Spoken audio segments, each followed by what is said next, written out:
Well, it's wonderful to be here with you today, Aidan. I've been looking forward to this conversation for some time. I've admired your work and your spirit. And you play many, many roles. How you pack it in, I don't know. You're a transformational consultant. You lead workshops for clients. You're a keynote speaker. You're the host of the superb innovation show that's been inspirational for me. I recommend everyone checking that out. You're an adjunct professor at Trinity College Dublin. You hold a number of non-executive director roles, and you formerly had various innovation leadership roles at organizations like RTE and Communicore.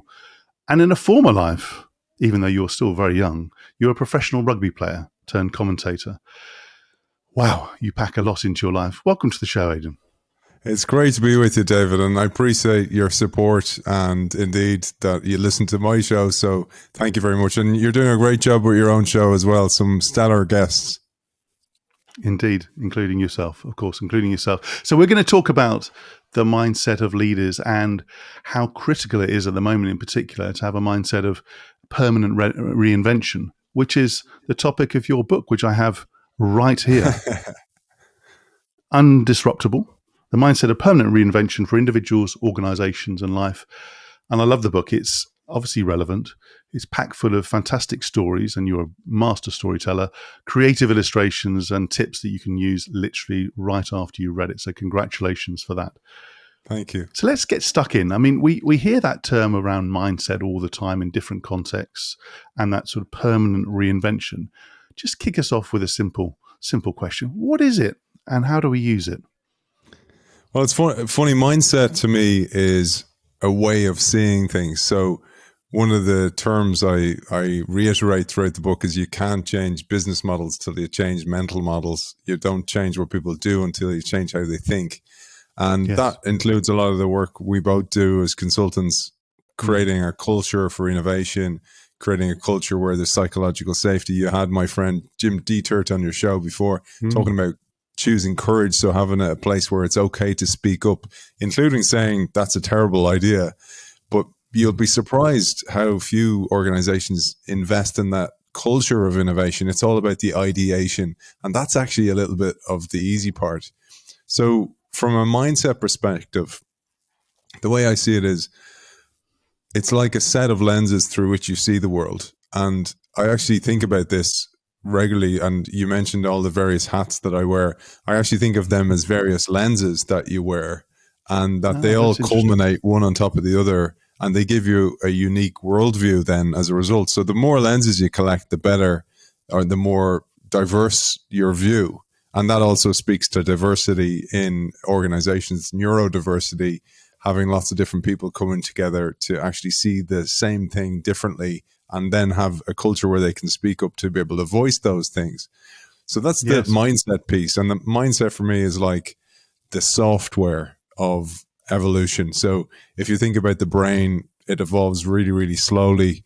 That's the hardware, but the software is the mindset. And then the permanent reinvention part is, with the speed of change that we're experiencing today, only going to get faster. And that's not scaremongering. A lot of people think that's scaremongering from consultants like us, David, and many of the people who write about this industry. But we're actually seeing that now. People are starting to believe us because of things like ChatGPT, where they can actually see the things working and see how AI is obliterating roles of the past. So this is why I say, not only as an organization do you need to be constantly updating and reiterating and updating the personal software, but so does an organization. An organization needs to constantly invest in the individuals that make up the organization. And that speaks to so much of what I'm sure we're going to talk about today. Wow. There's an answer for you. Gosh, I mean, you've just captured leadership thinking, and including your own, of course, over the last 20 years and beyond. So fantastic. That all sounds fine. And I love the distinction between software and hardware. But many people I work with say they are overwhelmed and come across as they're overwhelmed. So they have a lot of lenses. They probably call that roles, but I prefer lenses. And the challenge is, how do you manage yourself in a way that you can still have the clarity to make wise decisions, innovate, and all the other things you mentioned? So how do you manage yourself to keep that clarity of and using those different lenses? So I think there was a great quote by Peter Drucker, the management guru, who said that if you're going to do something new, you have to stop doing something old. He also said there's nothing worse than keeping a corpse from rotting, like a waste of time, like keeping a corpse from rotting. And they speak to, again, so much of the work of transformation. One of the first things I do when I meet a leadership team is kind of going, okay, you want to start doing innovation work or you want to start transforming here. What are we going to stop doing? And everybody's like quiet because of that very problem, because our brains are only 2% of our body mass, but use between 20 and 30% of our energy and our oxygen. So we have limited cognitive capacity. And then on top of that, as you mentioned, if my slate is already full, or if I have plates on sticks and I have too many of them and I'm barely keeping them going, what happens is we're in fight or flight mode all the time. So we're going from meeting to meeting, from Zooms to Microsoft Teams to in person to the budding idea, the budding project or the transformation project, and we barely have any time. And in fight or flight mode, what's often overlooked is blood is diverted from our forebrain, where we make sound decisions, to our feet for flight and our fists for fight. So we become less intelligent. So our decision making is flawed. And in there, I just cannot be innovative. There's no way a person can be innovative. And I like to think about it, David, as well, go back to the hardware, the brain aspect of all this, that our brains are in different wave states at different times of the day. So it kind of goes through a cycle of theta, is this kind of dreamlike, barely awake state that we start off the day with and end the day with just before sleep. Then we go into alpha, then high alpha, then beta, and we go through this cycle throughout the day. And beta is more of a really focused aspect of life. So we're in this beta mode. These are the brainwaves moving really, really fast. Maybe you're studying, writing a paper, an SLA, some type of service agreement. It's difficult work. And those that are the states we're in oftentimes, where it's when you get pulled out of them, you're angry with the person who annoyed you because it takes a long time to get back to that state again. And for the work we would do as consultants, we try to develop an environment of psychological safety where people are in the alpha brainwave state. So this is kind of slow, kind of relaxed, kind of like if people listen to us or watching us think about the book that you read on holiday that you really enjoyed is not often just about the book. It's about the environment that you were in, the brainwave state that we were in. Because in alpha brainwave state, you're more open and suggestive to the ideas that you accept during that period of time.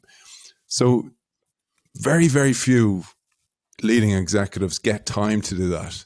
So you got to carve out the time for that. And this is really, really difficult. One of the things I often think about is if you are an employee or you're a leader, and say, for example, you're a leader and in walks one of your employees and you're sitting there with your boots up against your windowsill, looking out the window, just staring at the day go by, they're going to be going, well, it's well for you, isn't it? And you're kind of going, well, I have to do this several times during my day, because it's just like, think about weights training, for example. I can't be constantly doing my biceps every day.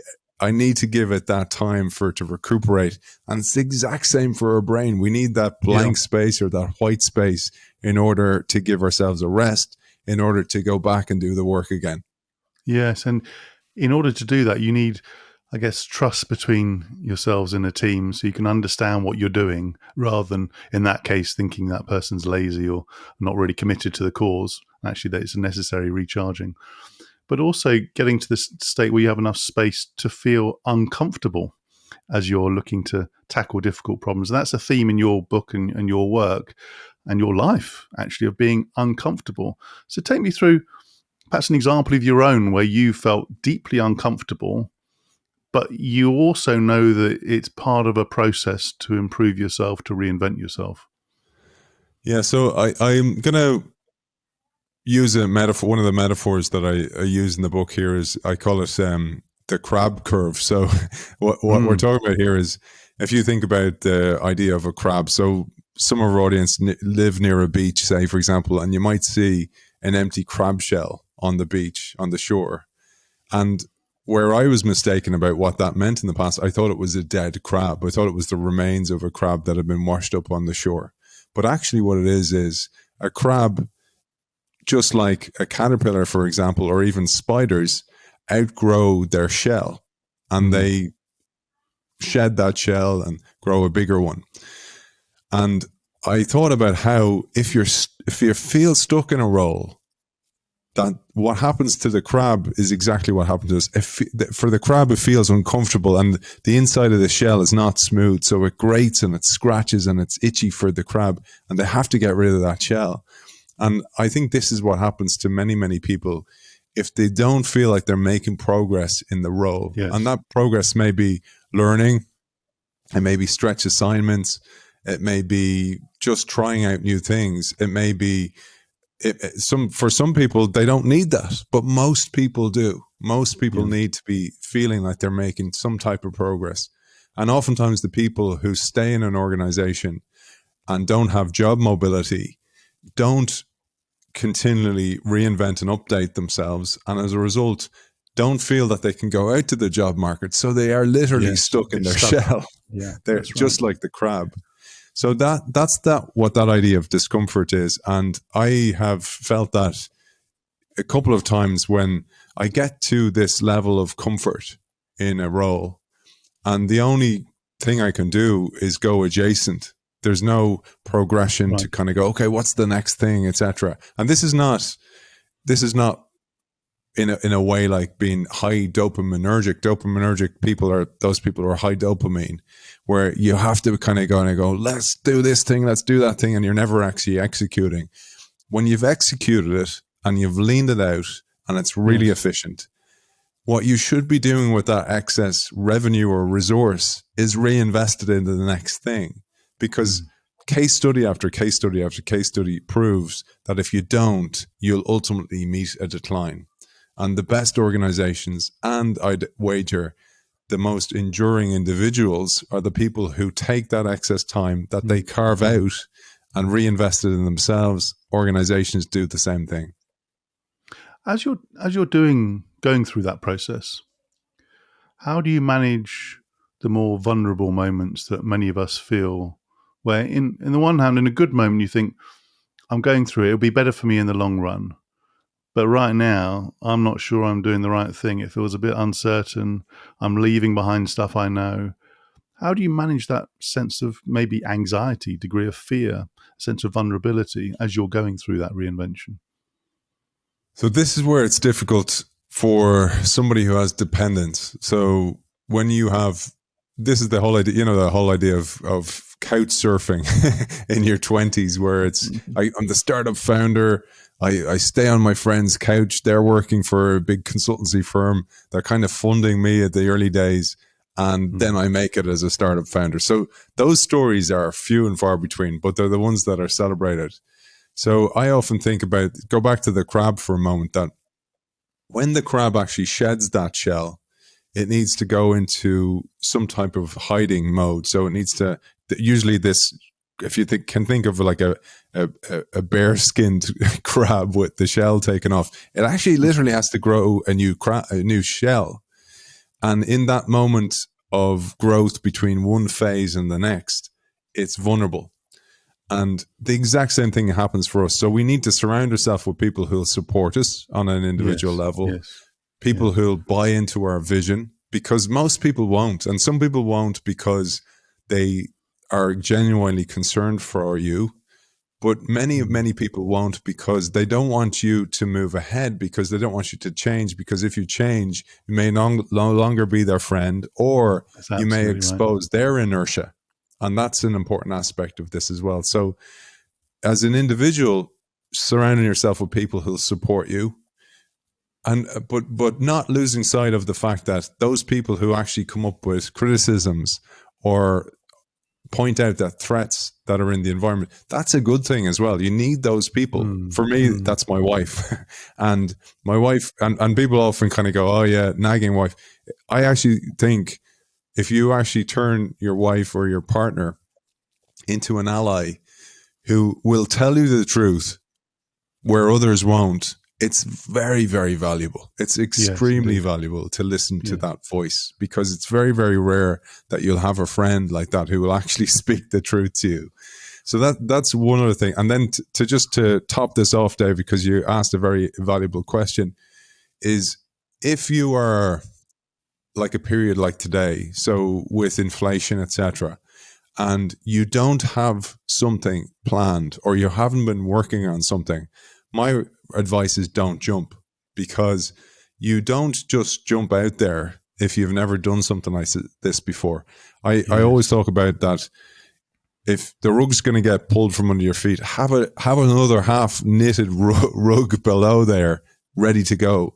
And what that looks like, and the way you can start with this, is small experiments. So for me, before I left large organizations, I was doing free talks as keynotes. I was giving free talks. I was putting myself out there. They were terrible, so they wouldn't have paid me in the first place. But I was building this capability that I could foresee that I'd see in the future. And that's so valuable. Yeah. And you were doing that consciously. You were sort of placing some bets, trying some things out along the way. I mean, and you talked about vision a few times there. And when people reinvent, some people say, "Oh, I've developed my vision board, or I've visualized the future and I know where I'm going."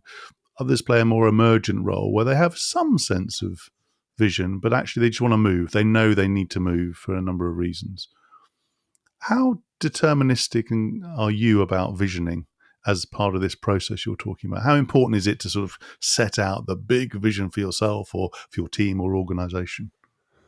So I'll take individual and organization separately, because they're different in many ways. So on a personal level, I actually think that, particularly today where people are working in a hybrid world, it's probably easier than ever before to actually set yourself a vision, because you can carve out time for yourself and you just don't overpack your calendar. And actually, to see how committed somebody is to a certain project, or say transformation in any way, you just look at their calendar and their time allocation, the resource allocation on that individual level.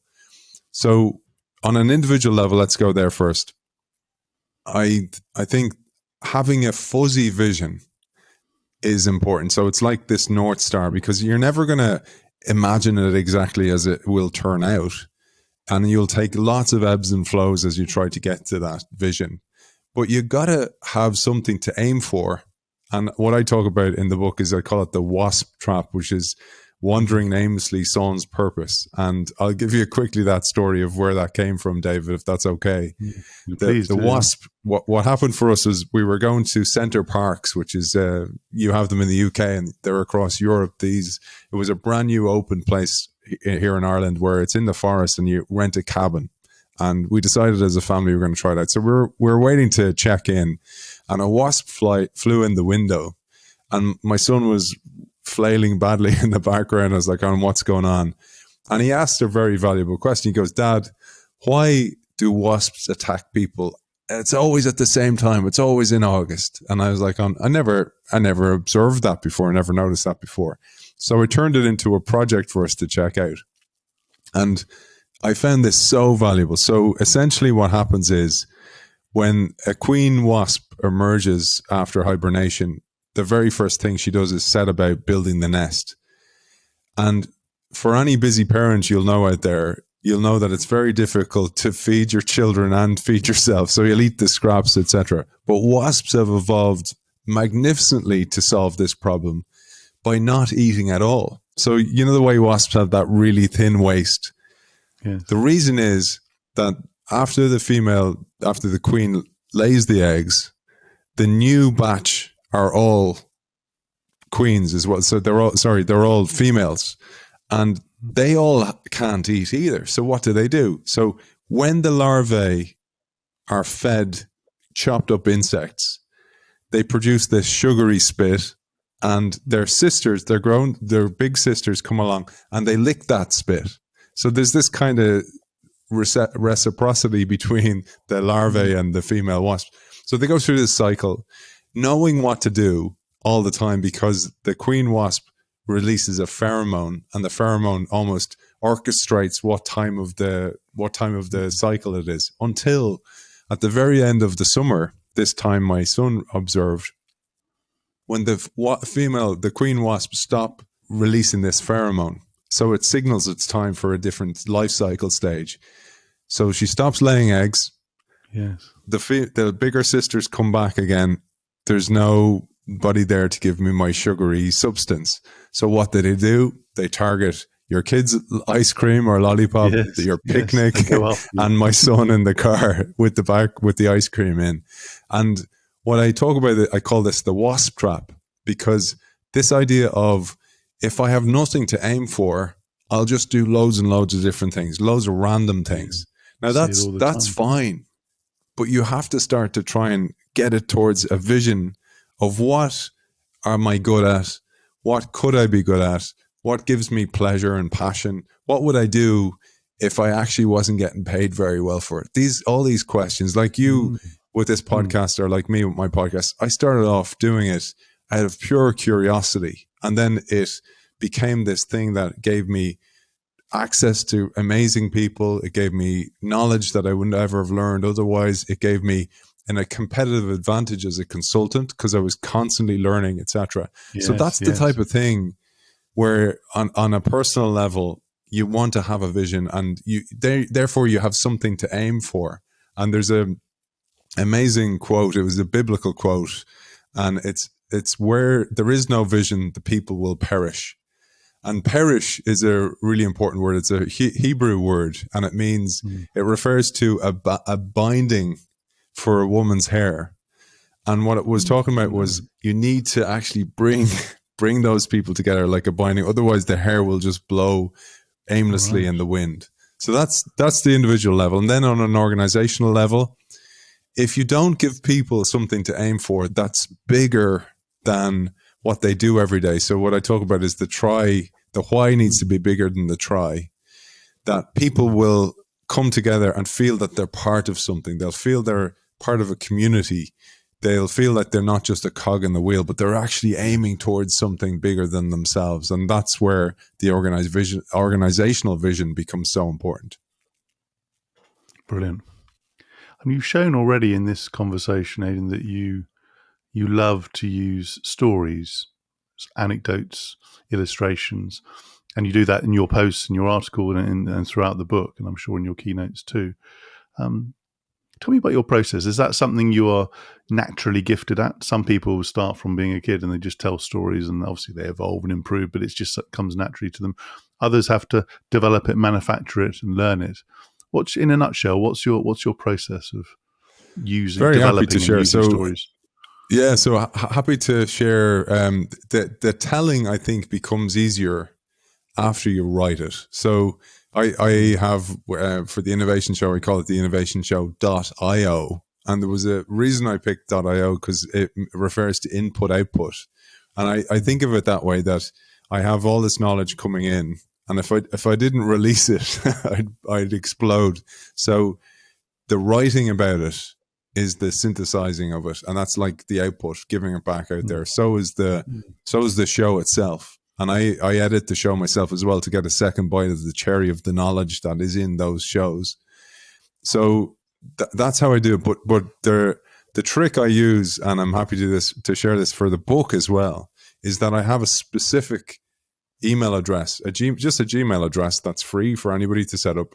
And I have it like where I have one for book ideas, and then I have one for blog ideas. So I'll pepper that with ideas like lots of times during the day. And then if I stumble upon a quote as well, I'll send it in there. And for my articles, because I write a weekly newsletter, I have multiple articles. I have something like 200 in draft all the time. And they're, again, think about those plates and sticks. They're all kind of plates and sticks. And then some idea from some interview that week will be the thing that pushes me to complete that one, that I feel like that's actually a fitting article for this show or this episode. And then that brings it to life. So, and then the quotes are there. So I've collected the quotes there. It's not something you do all of a sudden. I think it's something that you let marinate. Yes, and I you let agree it with that. build slowly. And again, it makes it much easier then, because you've kind of loads of them in draft that are like three quarters full, or three quarters. I was thinking of the marination, 3/4 complete, and all you have to do is just top them off then. Brilliant. What a process. That's fantastic. I mean, you in your show and in your work, you've met and spent time with some brilliant people, management thinkers, academics, business people. Again, in a nutshell, what has most inspired you and surprised you about these people? Well, I think the thing they appreciate most, and I have to say this for your audience as well, is if you're a professional like you are, David, like you've clearly read the book, you've clearly done your homework. They are so appreciative of that. And Mm, I get it now as a recipient of that with you, because there's mm, so many podcasts now, and many of the podcasters don't even read the book. And I think that mm, if you're going to ask that person for their precious time, it's the one thing we don't get back, that you can at least do the work and read the book. And I'm just always struck by how grateful they are, and how mm, giving of their time they are, and how willing they are then to do it again, if they release a mm. new book. And I'll always try and find a space for a guest that I've created a bond with. And that's the other thing. You create this weird kind of bond. I'm sure you've found that with the Mm. people. And again, I think it's because you've done the work, and it's just so rare for that. If you just, let's link it back to what you talked about vision. There's a quote by a guy called Nolan Bushnell, who was the founder of Atari. Do you remember the old Atari games, the Space I'm Invaders? far too young, of So course. Yes, I do. yeah. Yeah. So he said, anybody who has ever had a shower has had an idea. It's the person who gets out of the shower, dries themselves off, and does something about the idea that actually makes progress. And Mm. I think that is something that you can apply to a wide range of phenomenon in life if you do the work. And I think this is the value of discipline. Discipline is so valuable. And Yes, it's if something you you talk about a lot in the book and throughout your life. Yeah. absolutely, like, discipline for me is like, I'll just bring it back to, let's say, rugby, right? So I was not a very good rugby player. I was extremely disciplined player. And by that, I don't mean on the pitch. I got red cards and yellow cards. So I don't mean in that way, but I did the work. And I think that's one of the gifts that imperfection gives you, because I was a last picked kid growing up. I wasn't always on the first team, etc. Yes, I remember you read. Yeah, So I that remember reading that. struggle, in the struggle is an opportunity, and the opportunity was develop this discipline. And I see it now, because many of the players I played with lack that discipline, and as a result, they're harboring injuries they never dealt with because they Yes. didn't do the rehab work, they didn't go to the gym, etc.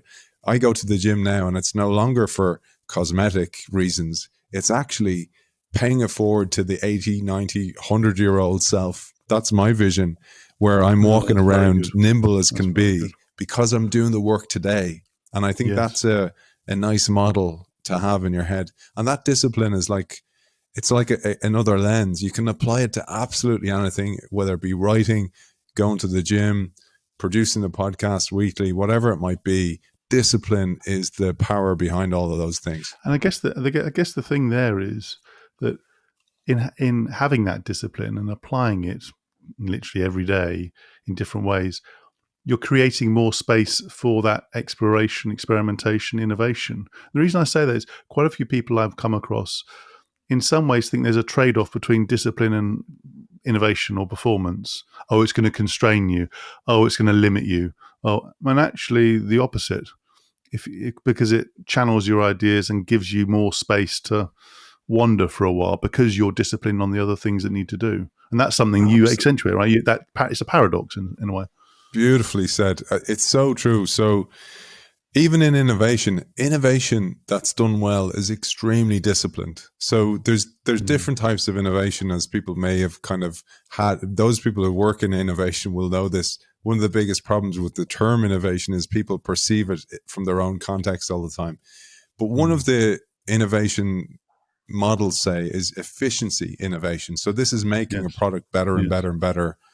When you do that, you free up this revenue or resource, but that resource needs to be reinvested. And I think, like you do, of that on a personal level, which is one of the reasons I can actually do what Peter Drucker said at the very top of the show we talked about, is to do something new, you have to stop doing something old. It's not quite that I've stopped doing something old. I minimize meetings because I put the work in to an email to avoid any ambiguity when it comes to a meeting, or I'll do an agenda.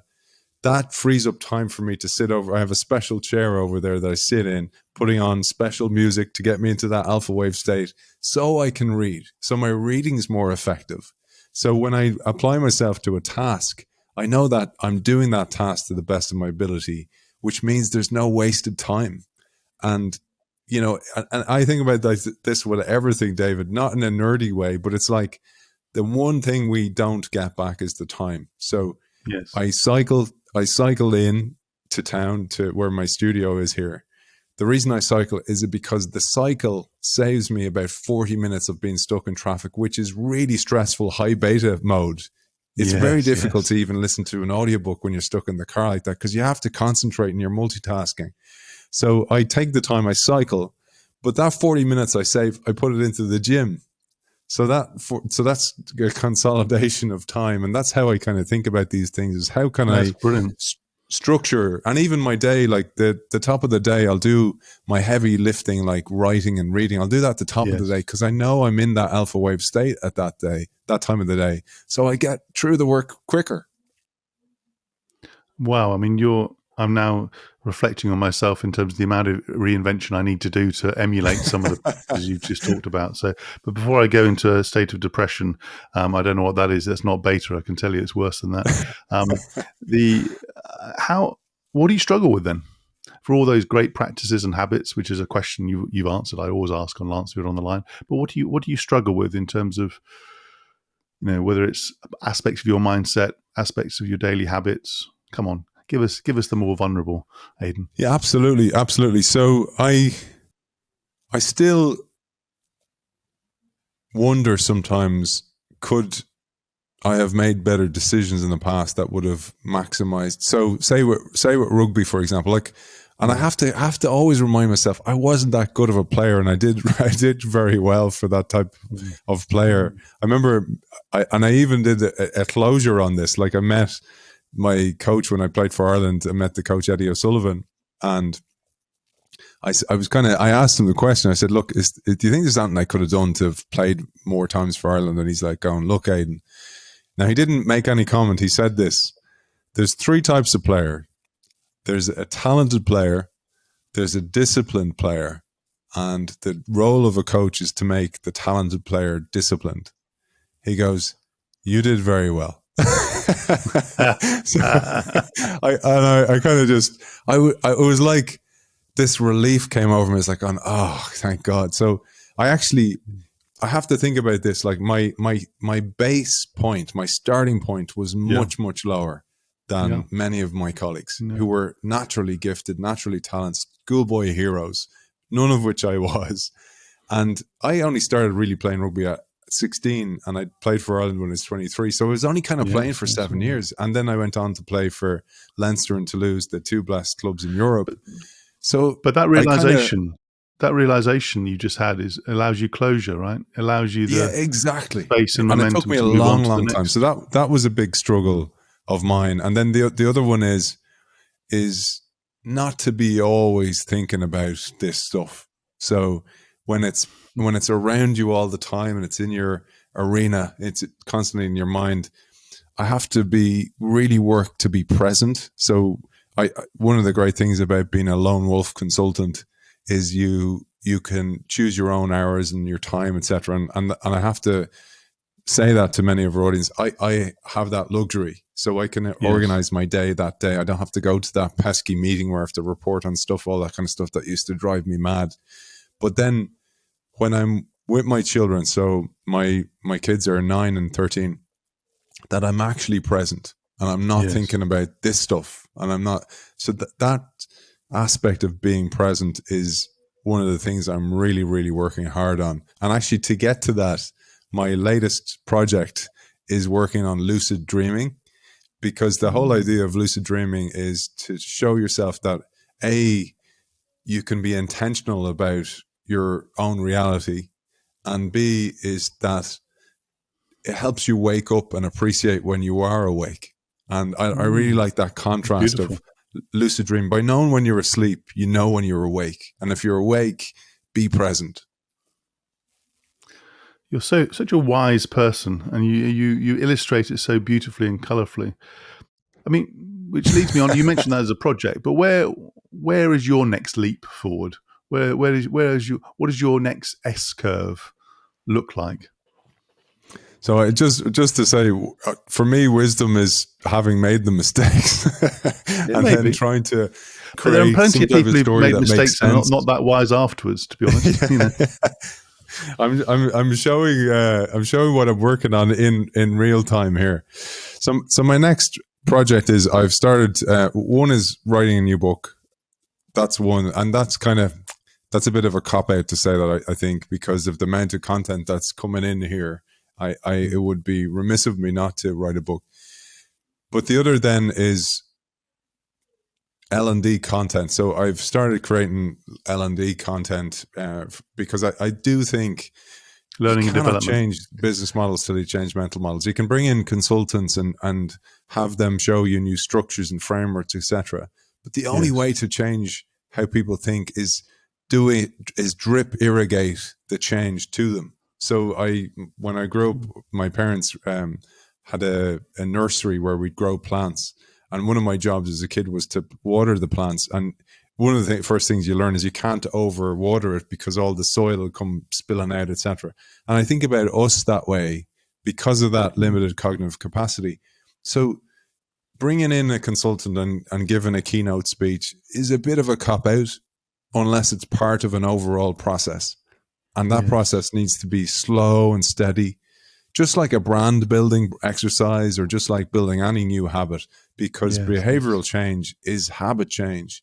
And that also means if you're a legacy organization or an incumbent, and particularly a successful one, it means that to introduce a new habit, you have to let go of an old habit. You replace the habit, and that takes time. And we need to give people that time. So that's the project I'm working on, is this L&D content that's designed to do that. So it's drip irrigated or drip fed to people to help them make the change. I get the sense of that, and that's often missing, as you say. And that leads on to my last question, which is about impact. And you've alluded to it there. But what impact do you want to have on the world around you? I think what I try to do, I love, there's a quote by an author called Edith Wharton, and I use it actually as the kind of North Star of the innovation show. And she said, there's two ways to spread the light. One is to be the candle, and the other is to be the mirror.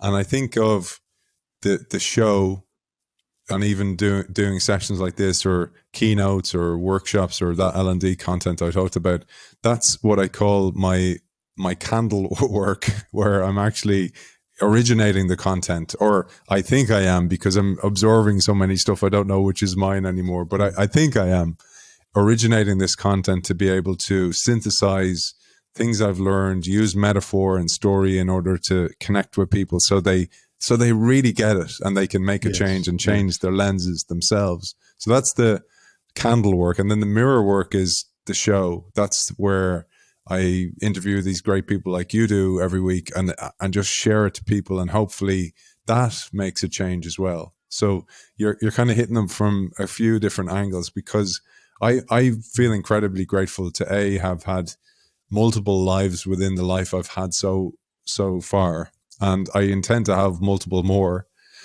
But I would love people to experience the freedom that brings and the joy that can actually bring to your life, because you really start to see that you're part of a bigger picture, and you start to see beyond just looking right in front of you all the time. I constantly say this to my kids: when we're driving, look into the horizon don't look at just the road in front of you. And stuff like my kids will say sometimes, I didn't know there was a mountain there. I was kind of going, Yes. you're not the only one. There's so many people just driving, and they go through life that way. Look up every so often, not when you're driving, not when you're the driver, but in life. I think that's a nice way to think about things, is just see the bigger picture, realize that those struggles that you go through are temporary. They're almost like I talk in the book about waves. They're undulating waves that sometimes when you're in the trough of a wave, you all you can see is water all around you. But know that there's a crest on the way, because life's a cycle like that. There's ups and downs the whole time. And if you have little mental models like that, you can navigate that change. You can navigate those bad times and know that there's good times ahead. And that is just really helpful. It's more than helpful. It's inspiring. Aidan, I love speaking with you. I mean, you are clearly very purposeful, very wise, articulate. You visualize and illustrate your points with wonderful stories that I can remember, and I can remember large parts of your book, and that's not always the case for other management books. And you knit together themes that often feel quite disparate or very niche. And I think a lot of people will learn a lot from this conversation and from all your other work. So thank you for your time. Where can people find out more about you, your show? You've already given the link, but let's do it again. Where can people find out more about you online? Thank you, David. So theinnovationshow.io, like I said, input, output, or else just on LinkedIn. I have a newsletter on Substack, on LinkedIn as well.